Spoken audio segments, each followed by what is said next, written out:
जीवन का रहस्य आप लोग जानते हैं, जानते भी होंगे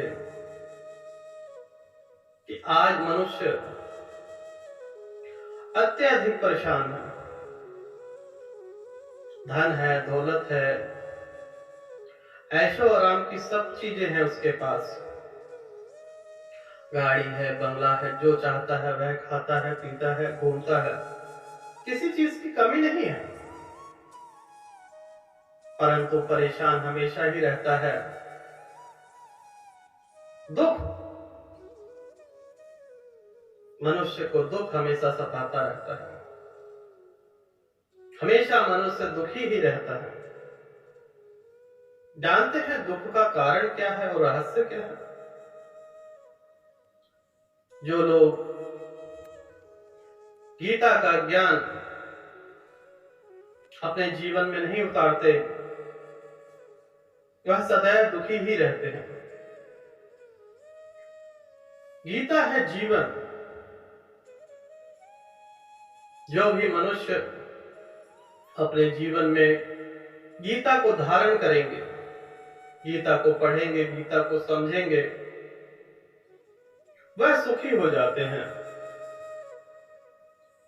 गीता में एक एक बात स्पष्ट रूप से लिखी गई है कि आपके जीवन में स्वर्ग कैसे मिलेगा, परंतु आप तो नरक की तरफ भागते हैं। हाल ही में कल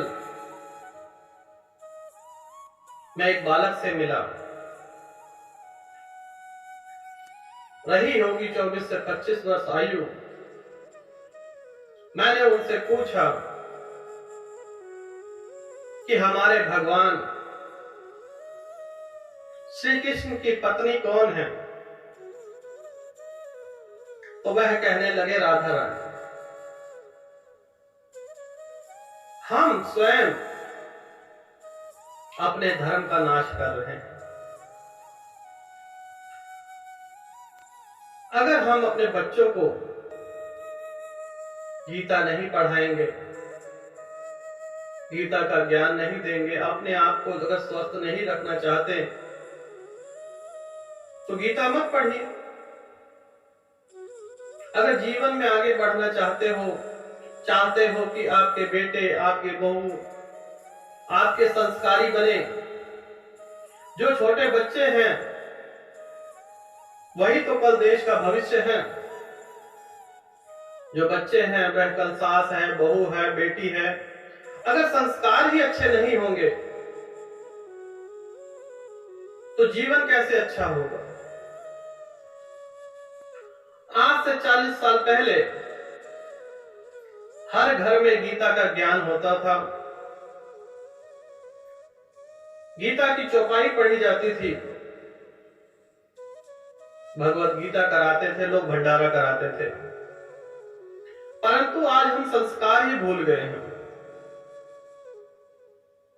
दुख का कारण यही है। जो गीता है वह कोई पुस्तक नहीं है,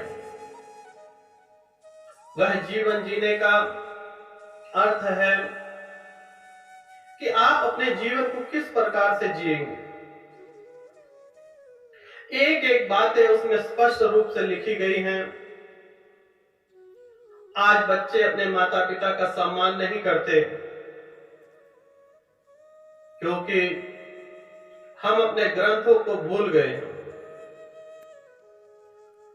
हम गंदे गंदे सीरियल देखना पसंद करेंगे, लड़ाई झगड़ा, दंगा फसाद।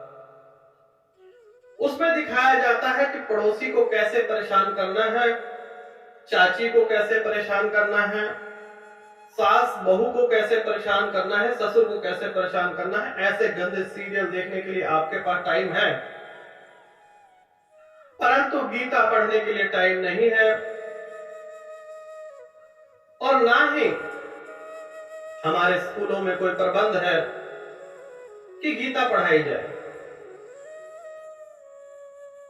मैं गुजरात के शिक्षा मंत्री का स्वागत करूंगा, उन्हें धन्यवाद देना चाहता हूं कि कम से कम उन्होंने एक अच्छा कार्य तो किया कि गुजरात के हर स्कूल में गीता का एक पाठ्यक्रम शुरू किया जाएगा। जीवन किस प्रकार से जीना है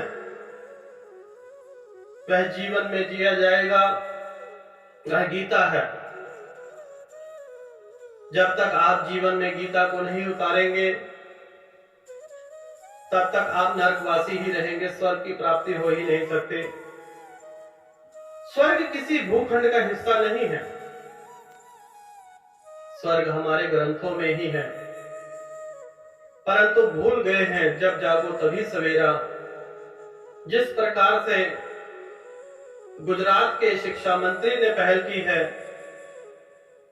मैं उन्हें कोटि कोटि नमन करता हूं, उन्हें प्रणाम करता हूं। और हमारे देश के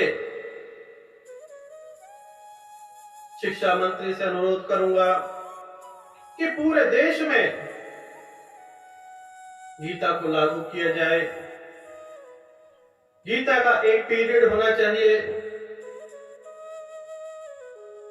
जो पाठ्यक्रम में उसमें अंक भी जुड़ने चाहिए। परीक्षा में हर एक बच्चे को गीता का ज्ञान होना चाहिए।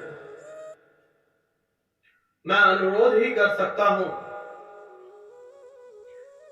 लेकिन जो भी किया है गुजरात के शिक्षा मंत्री ने बहुत अच्छा कार्य है।